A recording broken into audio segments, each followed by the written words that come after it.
So, wow, Shaq really made a stand Everyone begging for Shaq to come back, and look what happens when he returns.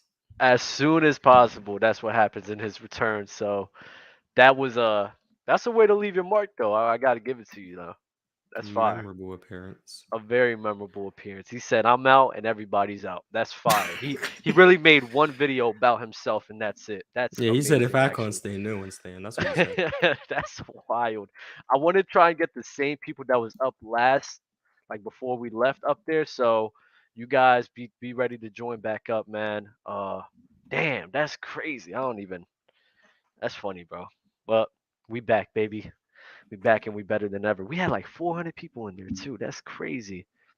Yeah, Shaq hated the success. That's what he's doing. Hating the success. He definitely hated the success. Yo, get up here right now, Roan. All you guys, Tyson, man. 23 knows. I need you guys up here, man. Don't say that our host. We the host. That wasn't us. I promise you. I promise you. We got to get these guys up here, though. Dang, man.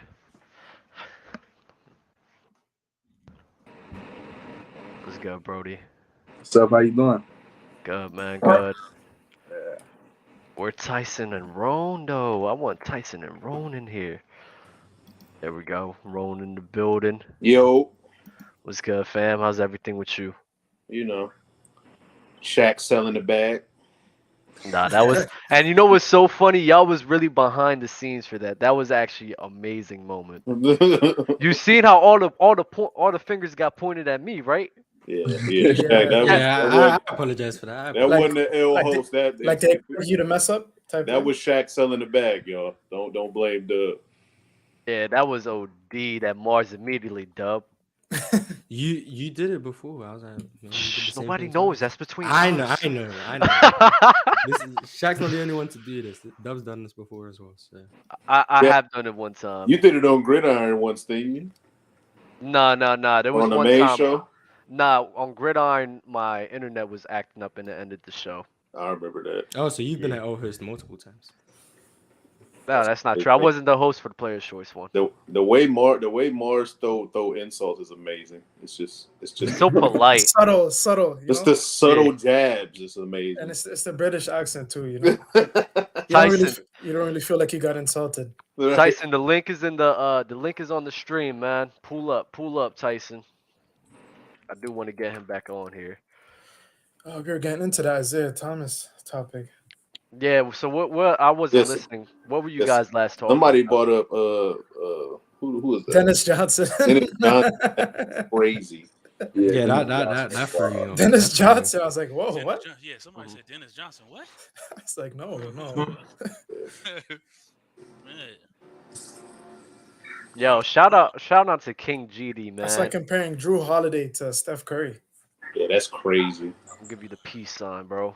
So yeah, bro. So welcome back to another episode of Open Gym. Didn't think we was gonna do two-parter, but here we are. Welcome back, guys. Welcome back. You feel me? It is what it is. We back and we better. Top 20 list all time. We went through it. This is mine right here. You guys want to be a part of it? Let's get right, man. Let's get right. So does anybody have I don't remember what you guys was talking about before we left. What was the conversations? Isaiah Thomas, put him in there, bro. Yeah. Thomas should be in there. I like Zeke, man. But it's like when I think about all these players, it's like it's hard. It's hard, man. Like can I really put him above Dwayne Wade? Like You can put him above Steve Nash. I got him above Steve Nash for sure. Can we break down Zeke's career? Like, how many Steve elite Nash years did disrespect. Zeke have? Like, I'm actually curious. Like, how many elite years would you say Zeke had? Oh, it's a short career. Don't get me wrong. But Yeah, his prime didn't really last that long. I mean, he tore his Achilles, right? So Yeah, he did tear his Achilles, and that's what I said. I do knock people a little bit if they have a short prime as well. But even at their best, it's like I know he's a great playmaker. He's a good scorer. He's clutch. But a lot of these guys falls under that same category, and there was a weakness in his game, which was shooting. Yeah. I didn't know if you heard the point, but he's like one of the only small guards to lead his team to a championship, and he did it against some great teams. So for that reason alone, he deserves some love on your list. Man, the thing is though, Tyson, like I got a lot of love for Zeke, like a lot of love for Zeke, and what you said is like right on the money. He was going up against greats, Right. but but when I just look back at these guys, it's hard for me. Like Dirk Nowitzki, one of those guys, 20 years, Dallas Mavericks, constantly giving buckets, being impactful, making his team in playoff contention, mainly being the first generational stretch big. No, Kawhi he Leonard. deserves love. Yeah, he Yeah, deserves love. Kawhi Leonard, two-way threat, one of the best two-way threats we've ever seen. James Harden, Karl Malone, a very dominant player in his own right. It's hard. It's hard for me Zeke to is put him. Zeke is I can over put James Harden to me, I can put Zeke over Karl Malone. I I wouldn't know, care. no, you, I and know. Karl Malone. You got to put that you got to put some weight on that championship. I James can't. Harden could have gotten done. Steve Nash couldn't get. Those are great players. Don't get me Yeah. wrong, but they couldn't get it done. And against the level of competition he got it done against, I think that makes him clear some of those other names. I hear But that point. Malone's in That's a great Jordan's point, era, actually. though. He's in Jordan's era. Like No, he's not- Malone's just not making the list because he's Karl Malone. Yeah, I ain't mad at you for Malone. He's a scumbag. Right. Yeah. Mhm. Yeah. He For just doesn't hitting make- 10,000 20-foot jumpers wide open, I'm not giving him love for that. You're not giving him. That's the wrong reason for hating. That's- But How do you do that? I'm just You saying. hating on him for yeah, getting the job done? you're weird for that. But No, that's a fact. That's a no, fact. you're bro. weird. No, you're weird for that. It is. what How? it is. But other reasons are right. We won't have to get into those other reasons, Yeah, but I I have, can see Isaiah, where I have everyone- Isaiah Thomas over John Stockton. I don't know if that's crazy. That's I have not. him I over- mean, John Stockton, I'm that's not a bad take at all. I'm not mad at you for that. At all. But he's over Jason. He's over your boy too. Nash. he's not better than Steve Nash. He's I'm way sorry, better he's than Steve Nash. not. He's not. I don't love agree with Steve you. Nash. Like I said, I'm a Suns Steve fan. Nash can kick bricks. I'll put him above Steve Nash. So Tyson, I would Steve like Nash, to ask. hey, look behind you. He couldn't watch that behind you. Really? He couldn't guard that blanket behind you. Isaiah Thomas wasn't an elite defender. No, he he was could guard. He could guard that blanket behind you.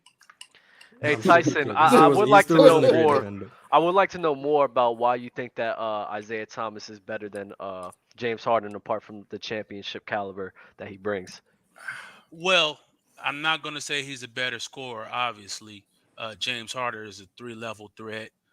Isaiah wasn't a 3-level threat. He couldn't shoot the 3 ball well. But I just think, and I know you guys hate this argument, Mars specifically hates the intangible argument.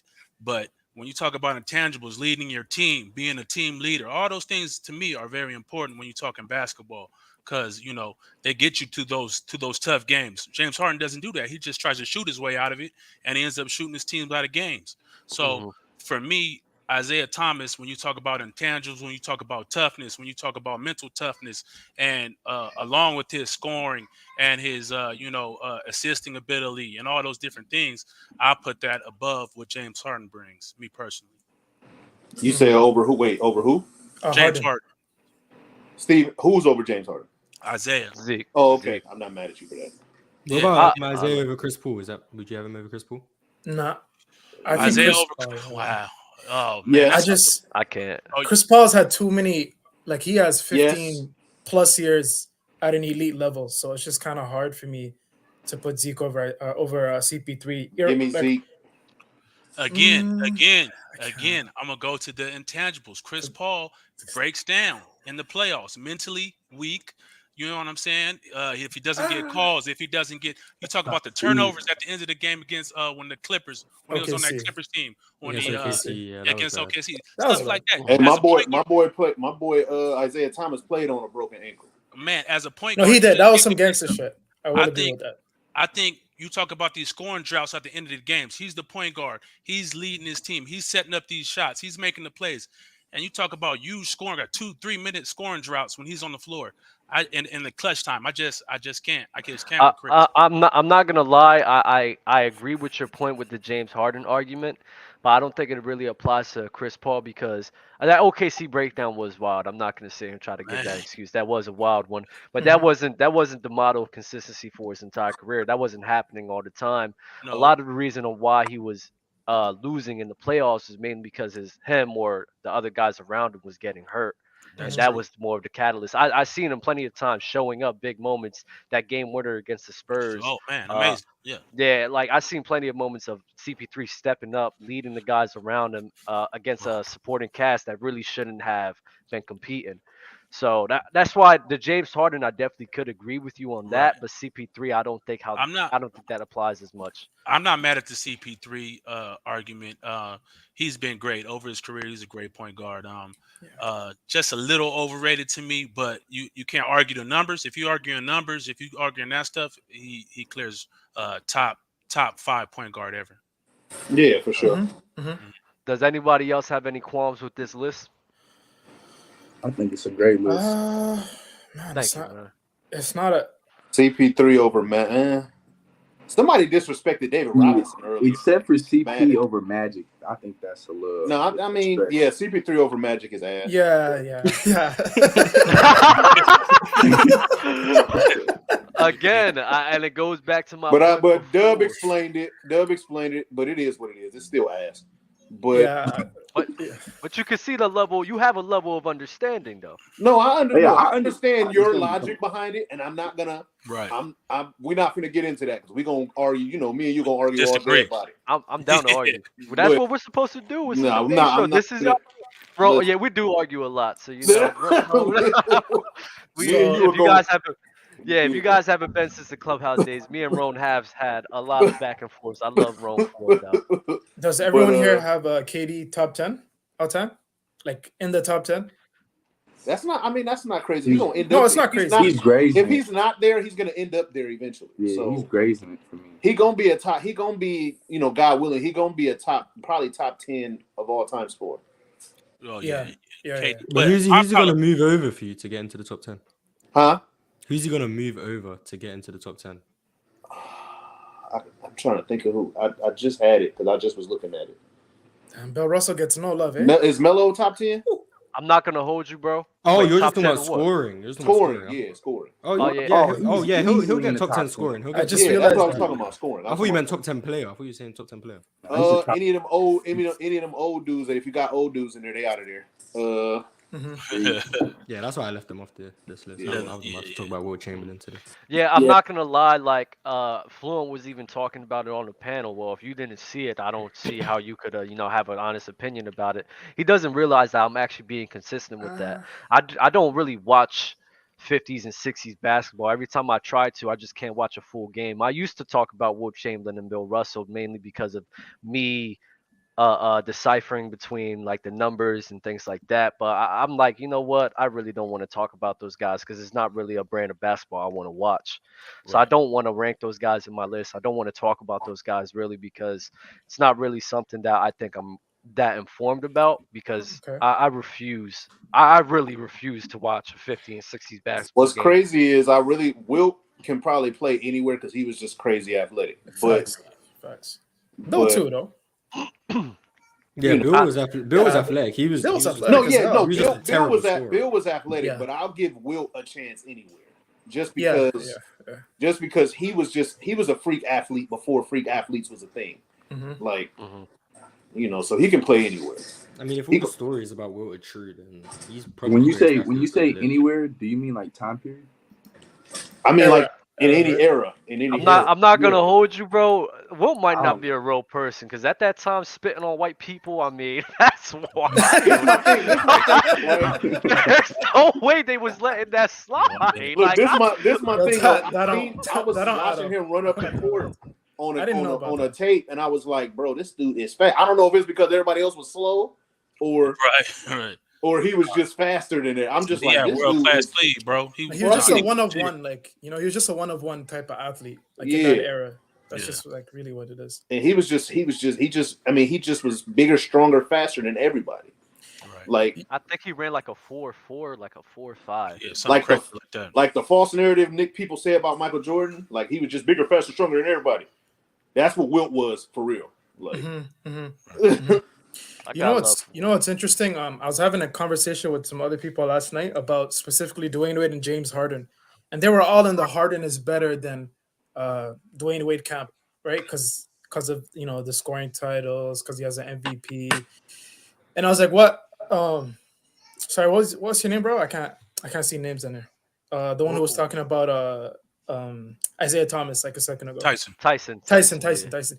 Yeah, the intangible thing is really big for me because because the Dwayne Wade, I never seen like the way. Okay, it's hard to explain, but James Harden, like, it's just like as it gets later in his series, he just kind of starts to man. he starts to fade, That's like in fact. a sense, you know what I mean? Like he's just like if he starts like chucking up shots, and then if he's not making them, he's not really having any impact on the game. Like really, it's just like he's just out there. I just feel like in the playoffs, man, he has to work so hard to get his shots. And, because the defense is geared towards him and they running different people at him. They running height, they running size at him, all this different stuff. And it's just too hard for him to get his shots off in that style of basketball. He gets no off ball shots really. And he's just dribbling the ball like, yo-and that thing between the legs, step back, all this and that. That takes a toll on you in a 7-game series, man. For sure. That's a fact. For sure. Yeah, I think at the end of games, most of the time he's tired. Like, especially in his days with Houston, he's tired. Like he blew up. Man. Yeah, it's interesting though because like Luka kind of plays the same way, and I've been thinking like do you guys think like Luka can win a title like the way he currently plays that play style? Like No. Well, the problem Not right now, but the problem with Luka is he's not as good as playmaker as James Harden is, and that's. Oh no!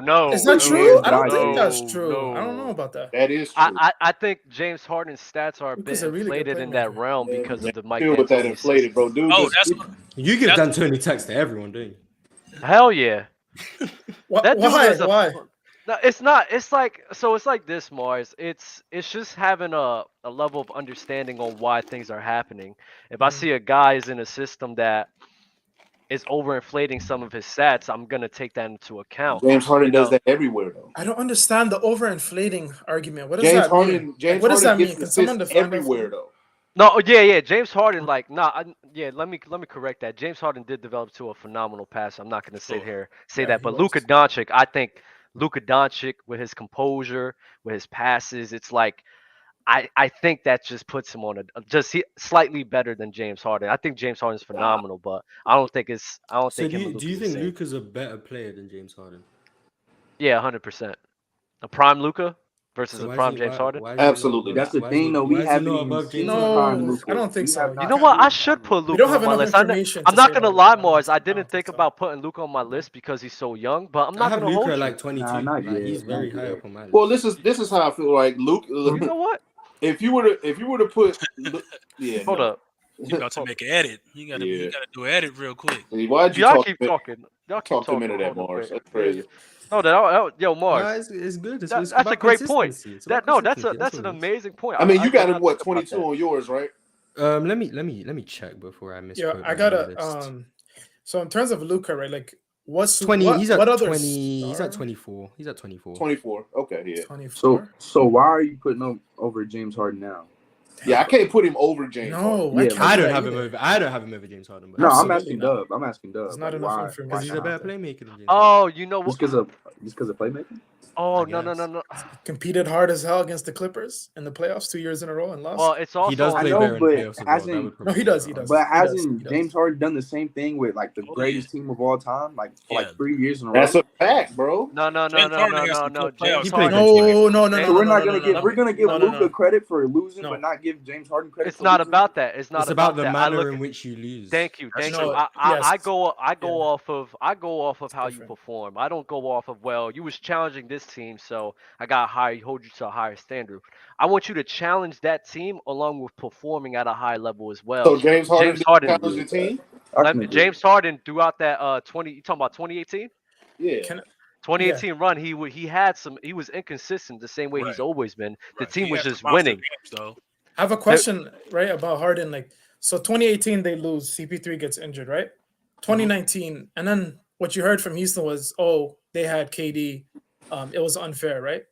2019 happens, KD gets injured in the midst of that series, and then Houston has an opportunity to actually prove that, that they're the better team and win that series, but it was one game. KD got hurt. KD got hurt in game 6. I thought it was game 5. It was towards the end of game 5. No, it was game 4. It was game 4.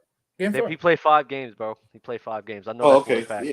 Yeah. He played 5 games. He played like 35 minutes in game 5, and then he got hurt. And then game 6, it was really just one game. Game 6, and then that was the game where. Yeah, but Harden's performance in that game though was like It was lackluster. It was bad, but people not really understand. They feel like, well, it was fully healthy, and like I say all the time, like Miami Heat, I just keep bringing up the same point. Miami Heat, PJ Tucker, like they didn't have a Trevor Ariza on that team as well, and Trevor Ariza played a lot of good defense on that 2018 run. They didn't have him there, and that could be a deciding factor on what could lose and win you a series, and that's how the game works. Speaking of PJ Tucker, I have like a really hot take about PJ Tucker. Go ahead. So you know the same way that we like say Draymond Green is really, really impactful on a team, one of the most impactful players in the league. Right. I agree on that. I think PJ Tucker has that same exact value on team. Never. No. I think he does. You can go ahead and mute up for that. The difference is Draymond not exactly to Draymond's level. No, Draymond Green handles the I ball. think y'all overrate Draymond a little bit, to be completely honest. In what sense? Mars shits on him. In what sense? Because Mars doesn't shit on Draymond. You shit on Klay Thompson. I forgot. I don't do that to anyone. I just give my opinion on it. Because a lot of people say like he's the most impactful person on the team and blah blah blah. Mm-hmm. But it was him and Steph, and he didn't win nothing. I don't think he's the most impactful player, but I think he's super. I don't think they won a championship important. without Draymond on their. I mean, Draymond was still very impactful that year. He's important, but as far as impact for their best player, it's Klay Thompson. No, absolutely. Without that other deadly shooter on the court. No. Wait, are we saying besides Steph Curry, or are we including him in this? No, he said Klay Thompson's the most impactful on that team. No, that's not. You're saying he's more impactful than Draymond? I think he's more impactful than Draymond. Yes, but not Steph. He's not. He's not more important. He's more impactful though. Yes. Can you explain that? Please? I just explained it. I don't know the difference. No. How's Klay more? Just because he's a shooter? Because his shooting opens up. His shooting, just like Steph Curry, his shooting opens up everything on the court. But no, it doesn't. Steph Curry's shooting doesn't open up everything on the court. Okay, so why did they win? Why did they win with all the same players? No, it wasn't all the same players. It wasn't. But it's not it just Steph, it was Steph, Draymond too. It was Steph and Draymond and Wiggins in his first year getting used to the system, and a bunch of trash compared to the new team, which was great without Klay. They was trash. Yes, the rest of the roster was Kelly Oubre and Ken Bazemore were rotation. And then the next year, even before Klay came back in January, we were still it's cool to hate on Kelly Oubre, but he's not trash. So Kelly Oubre's not trash. He's not trash. He's not as good as he was for us. He was trash for us. Yeah, he was shooting a horrible 3-point percentage. He was playing bad. Yeah, the way team around. He didn't fit in that system. I guess it's just cool to hate on Klay Thompson right now, but y'all got it. Go ahead, man. I'm not hating. Y'all are. I hate to say Draymond is better. He's important. I'm not gonna hold you. I'm not gonna hold you though. He's been the third or fourth. Game 6 plays a thing. Game 6 plays a thing. I don't want to be nasty. I don't want to be nasty. His impact on the team showed. That's all I'm saying. Oh my god! Off of one game, It showed more than Draymond. That's all I'm saying. What? He what? No way. I just think Draymond's more important.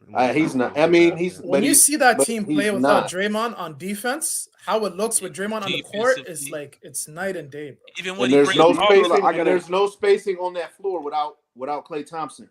So do you feel like in 2016 the Warriors win if Draymond doesn't get ejected and like doesn't play? No, they still lose.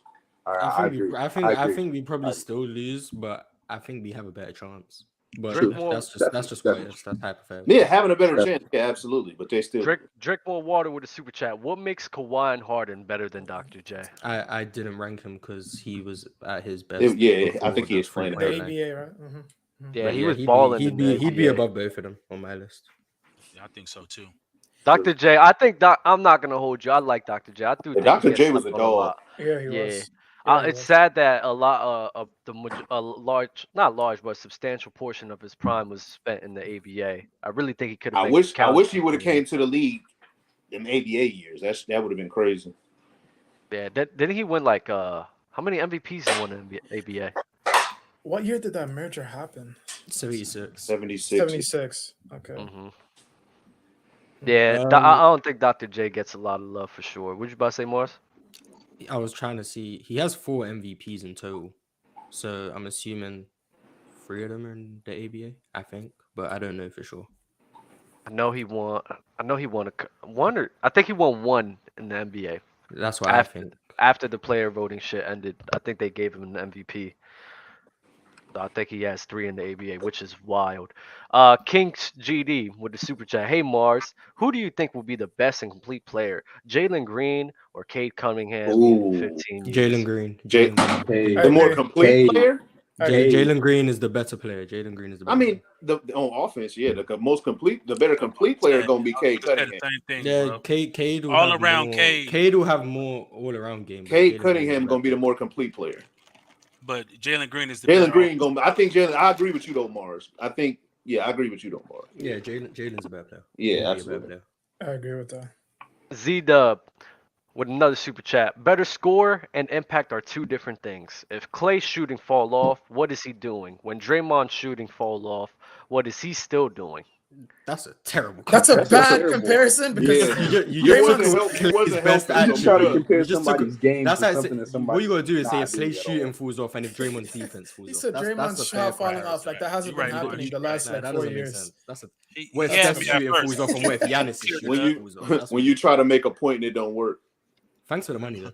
$5, we appreciate that. Oh, don't come at Z-Dub like that. Yo, this is a welcome too. I messaged Z-Dub about that too. If you guys do want one-on-ones with each other, you can message me on Instagram or find a way to get in contact. And we could definitely set this up on an open gym. I see a lot of keyboard warriors fighting amongst each other in the chat. Real and quick, I would just love that. Go ahead, man. Mars, I told you. Ja over Trey. I told you he shoots the 3 ball enough to be respected. I told you that, and y'all laughed at me. You said that before he started making threes. I knew it. But you saw it coming. How many shoes? How many you saw it coming at the end of last year? You saw it coming. No, it's not. What he's doing right now is not going to sustain. Yeah, he's not going to sustain this all year. He's shooting like 50%. It's not going to. No, I know that. But even if he shoots 38. 37, that's fine. 37, 36, that's 38%. That's a new Ja Morant. Like the Ja Morant. Yeah, this is how I feel about Trae Young. He give you the worst 30 and 10 in the league. But I told that man. Apologies, Mars. What does that mean? What you mean? What does that mean? What do you mean he gets the most worst 30 and 10 in the league? He gives you the worst 30 and 10 you ever seen. The slowest start to the year. You ever seen? Really? Even at his best, when he's just it's not a good looking 30 and 10, bro. No, the worst 30 and 10 in NBA history is for sure Michael Adams. I don't know if it was 30 and 10, but he had some crazy numbers in Denver, and they were bad. 26 and 10. You said who? You said Michael Adams? Yeah, yeah. That's the worst. That was bad too. Yeah, that's terrible. He's not. He's worse than Trae. All right, guys. Yo, appreciate you guys for stopping time, taking time out y'all day, bro. It's a jam-packed. Love seeing your faces, man, for real. You guys have a good one. I'm going to start getting in more guests up here, bro. But if you guys want to stay a part of it, you're more than welcome to. Again, as you're leaving the show and I don't already have your socials, please drop it in the private chat. That way we could reach out to you guys, We definitely want to keep in contact with all of you guys, man. Hey, appreciate the love, fellas. Y'all have a good one.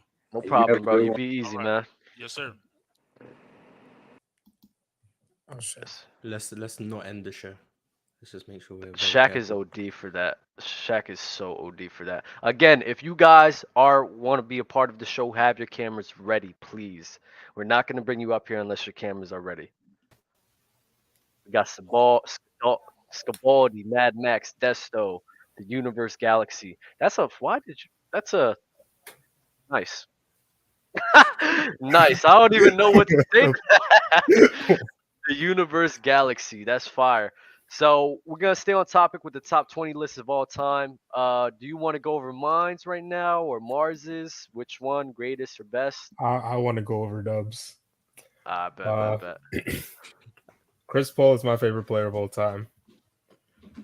Amazing. I love that. I, however, cannot co-sign the agenda you're pushing right now. What agenda is that? Chris Paul over Magic. I think you're bugging a little bit. Why? I think when people try to push agendas like that, you do more harm than good. Why? Why? Yeah, why? I Okay, mean, universe.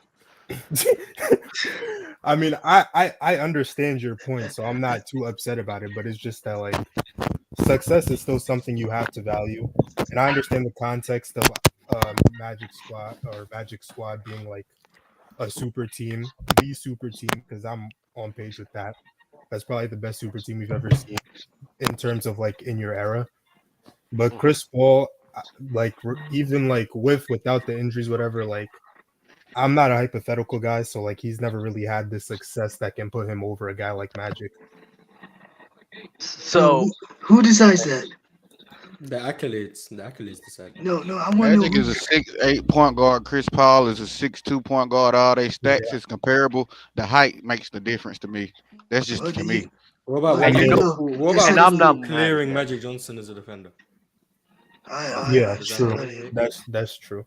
It's just See, but I you don't that's watch not something Magic. we'll agree Nobody on ever because watched I think Magic accolades to matter. judge him as a defender I don't care about accolades. wholeheartedly.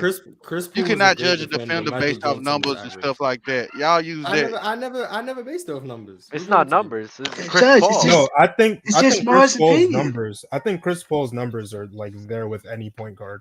I mean, I think you can just watch Magic Johnson and watch Chris Paul and determine that Chris Paul clears him defensively. I didn't know that was Yeah, no, something that people Chris Paul disagree on. clears Magic defensively. That's not debatable. If So you try to so debate it, you're just wrong. so No, Scabaldi, I I'm want not to gonna clarify debate it, but it's something. not that important in this conversation. It's not I that do important in this I do So want to Defense, when, no, no, clarify no, defense is no, something. important. no, Quiz, no, man, it is It's not important that because important you in this you conversation right here. can't. Is not that important.